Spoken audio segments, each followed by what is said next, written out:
Hey guys, welcome to another episode review, audio, video, if you will. Well, we're going to talk about a certain episode. I think the title says it best. We're talking about The Void. That's right, The Void from Sonic the Hedgehog, otherwise known as Sonic SatAM Season 2. And The Void, I will say this. The Void is one of those episodes that, even though it may not seem like it's, means anything in the grand scheme of things, it actually does. One thing that Ben Hurst said in his interview he did for the Shout Factory release back in 2007 is that basically Season 2 was one big story, thus confirming, what a lot of us suspected about Season 1, that Season 1 was more of an introductory season, kind of give us an idea of what to expect, in the following season with these characters, but mostly to introduce us to who they were and what the conflict was.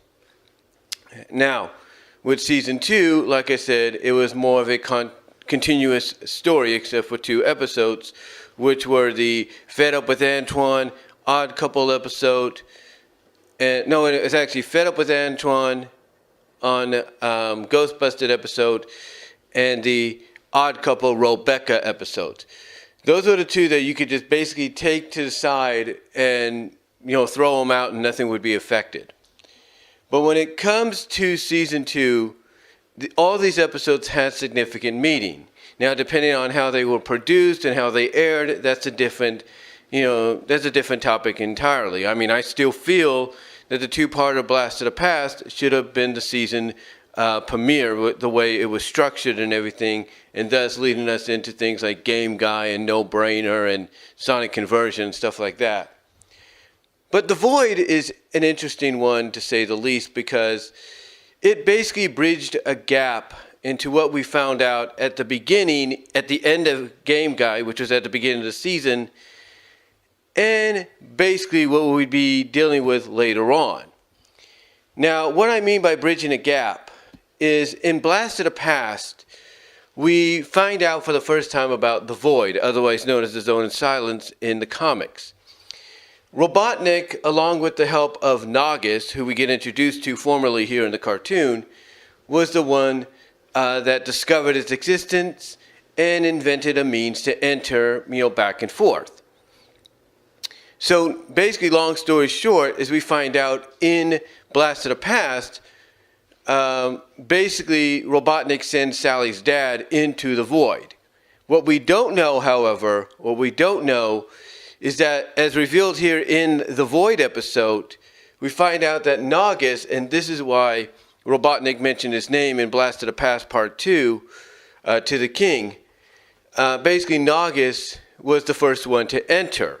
Now, or to test out the portal to the Void. Now, what's interesting about what we find out here, in this episode, is that when Nagus first tested this out, along with Robotnik and Snively's help, it's pretty much alluded to, if not confirmed, that Nagus, not Robotnik, Nagus was supposed to be the one that takes over Mobotropolis. That was basically the vibe I got from.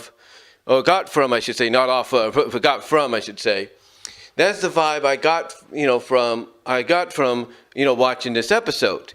That basically Nagus was supposed to be the one that took over Mobotropolis, not Robotnik.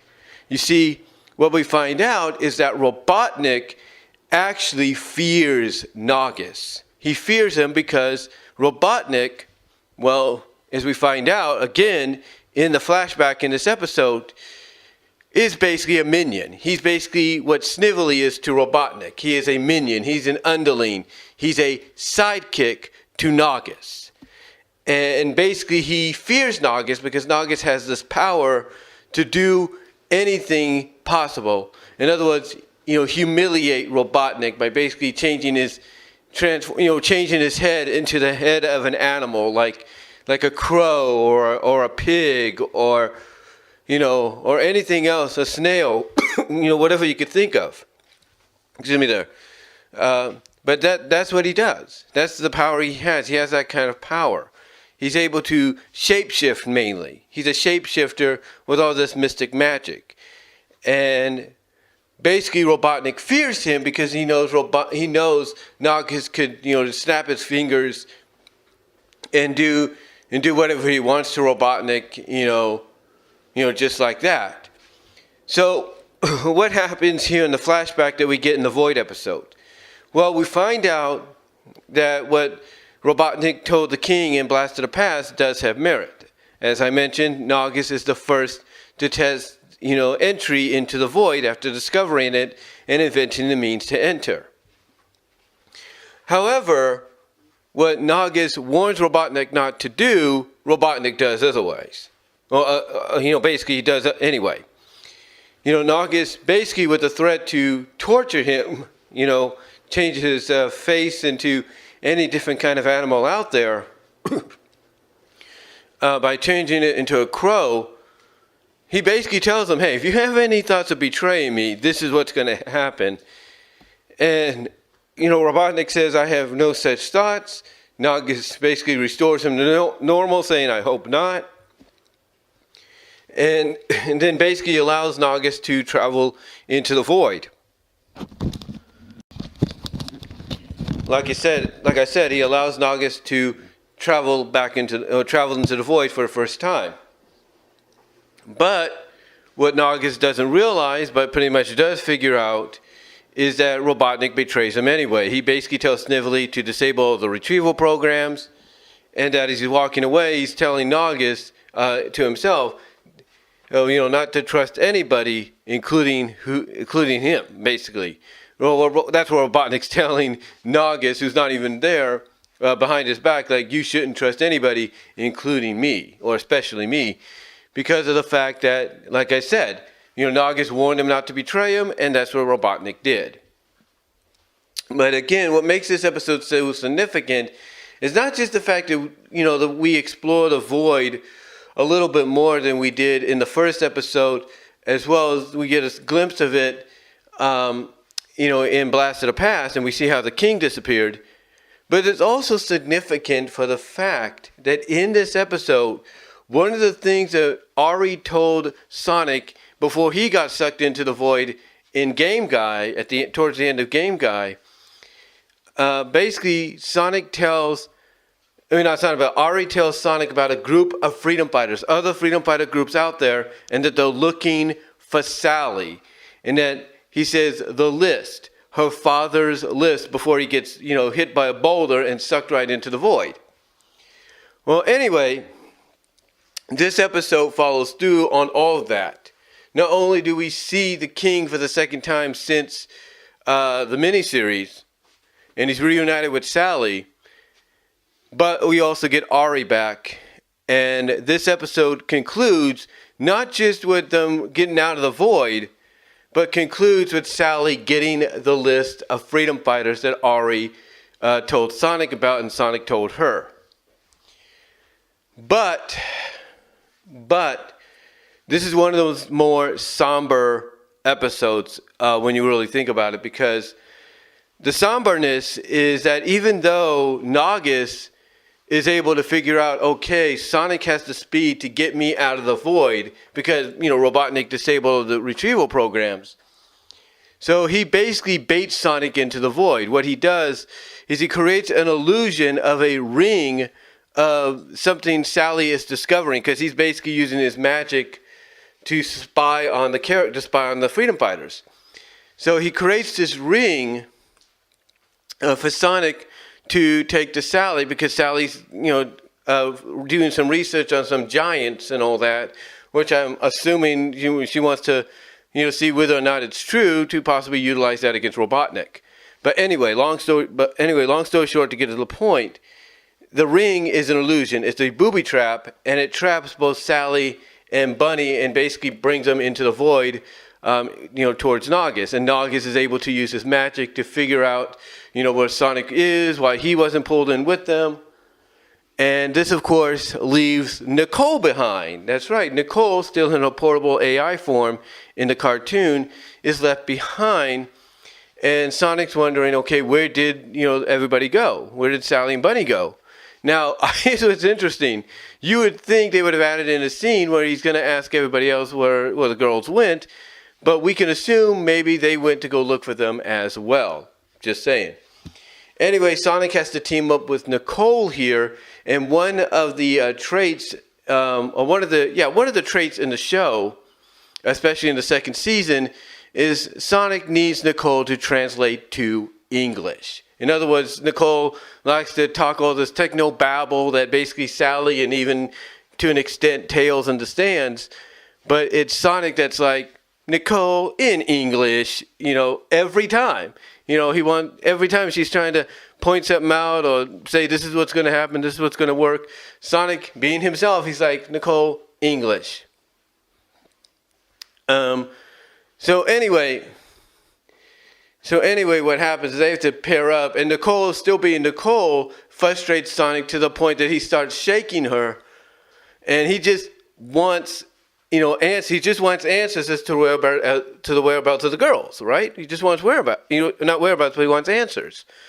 So Nicole basically finally has to work alongside him, or they basically have to comply with each other, and work together. And in the end, they're able to basically get to the void. The void opens up. Sonic at first is trying to get away from it until Nicole has to remind him, you're heading in that direction anyway. And Sonic's like, oh, okay. And he goes into the void. And when he goes into the void, not only does he get reunited with the girls who get frozen basically in ice, in crystal, before, Nagus frees them. Because Sonic, when he sees this, he's like, did you do this to them? And he's like, I assure you they're fine. Boom. And they are. They basically are fine. Because basically all Nagus did was like, look, I know you're going to explore. Well, he didn't say this entirely, but he's like, I know these girls are going to try to get a way out. They're going to try to explore, so I got to keep them in place. So anyway, long story short, Sally explains to Sonic that Nagus needs Sonic speeds to get out of the void. So Sonic, like I said, ends up getting everybody out of the void, including the king, not once but twice. The first time, it's Nagus in disguise, because he knew the only way to trick Sonic or get Sonic to help him out was to trick him, as well as the others. And then he finally does get the other characters out. Now, what's interesting is that Sonic's a little upset on the first time around, thinking he brought the king out, but it's actually Nagus, and then Nagus has to explain to him, hey, look, you should thank me. I'm about to do something that you guys need to be done, or I'm about to do something that needed to be done a long time ago. And, when he's saying this, they notice a spy eye, one of Robotnik's spy eyes showing up, and Nagus is wondering what's that. He says, and then Sonic says, oh, that's one of Robotnik's spy eyes. And Nagus is like, oh, really? Can he see us? And Sonic is like, oh, yep. It goes, oh, yeah, he can see you. And the expression on Robotnik's face is like, oh, crap. Because he realizes that for the time being, now that Nagus is back, basically his position is threatened. Like, in other words, it's a rule of thumb. It's like a rule of thumb. In other words, Robotnik knows that with Nagus back in in the world, he pretty much is back to being a lackey. Like, in other words, he has to basically give up his power potentially to Nagus and be like, yes, Nagus, sir. Anything you say, Nagus, sir. Something like that. So anyway, they do have a confrontation. And, Robotnik's on his knees like saying, hey, look, I didn't mean to do it. I didn't do it. I'm sorry. I did betray you. And everything. And Nagus, he ain't buying it, and he's just torturing Robotnik by changing him into different animals, head-wise and all that. And it gets to a point where he has Robotnik basically eating dirt as a pig. Not like an anthropomorphic pig, but a regular pig. So I guess there's a difference or so between them. I don't know. But he's basically having Robotnik eat dirt and everything. And just when he's about to humiliate him more, like maybe give him a full transformation, all of a sudden he gets zapped with something, and what he's zapped with is the fact that his legs are turning to crystal. So long story short, and I know I said that a lot here, but long story short, he has Robotnik play a little game of hide and seek, and Robotnik takes this opportunity while Nagus has his eyes closed to escape. And just as he's escaping, Sonic points it out to Nagus, and Nagus is like, I know. And then that's when they notice that the king himself is turning to crystal. And apparently, according to Nagas, he miscalculated, the effects. Like, in other words, if you're not, like with Ari, if you're not that long in the void, you don't have to worry about the effects, being turned to crystal, affecting you in a way that could kill you. And because that's what Nagas says. He just says, we've been too long in the void, we can't exist in this world, and that they have to go back or they'll die. And this is, of course, where Sally, she's upset that she just got her father back. Now she's going to lose him again. And then that's when she gets the Freedom Fighters list. And, Sonic, wishes him luck. And he, Bunnie, and Ari, along with Sally, run towards hiding spots so they don't get sucked in. And, Nagas and the king end up going back in. And then you hear the king's voice overhead, if you will, saying goodbye to Sally, saying goodbye, Sally. In other words, saying that that's it. Well, basically indicating that that's pretty much it. Now, what's interesting is Sonic. Now, what happens at the end is Sonic goes to her to comfort her, at the ring pool, and basically confirms her. Look, Nagas found a way out before. He'll find a way out again, and this time it'll be permanent. And he assures her that, look, we got Ari back and the Freedom Fighters list, so that's a good thing. And then Sally admits that, he's right, which, of course, Sonic looks like, I'm always right. And, they just have a little playful tit-for-tatter. And then he says, like I said, they have a little playful tit-for-tatter. And he says, of course I am. Ask Nicole. Well, he basically says, like I said, it's a playful tit-for-tatter. And then he tells Sally, ask Nicole. And then Nicole's like, he's cool, Sal. Ray passed. And then Sally's like, Sonic, what did you do to her? And then Sonic's like, come on, Sal. And then Nicole's like, yeah, get a grip, Sal. And then Sally's like, Nicole? It's a good episode. It's a funny episode at times, especially at the end, little playful tit-for-tatter. But it is a very good episode from a transitional, somber perspective. Because, again, it does, bring full circle what Ari said in Game Guy with the list of freedom fighters and everything. It does bring the king back into the picture once again. Last time being seen in Blast of the Past. We get more aspect on the void, as well as how long basically someone can be in the void until its effects start to affect them. We get to see Nagas for the first time, so we get to see the character that Robotnik sent into the void first, but we also get the idea that, pretty much Nagas is Robotnik's boss. Like, Robotnik is what Snively is to him, and that is a minion. He is the lackey of Nagas. So, overall, the episode is really good.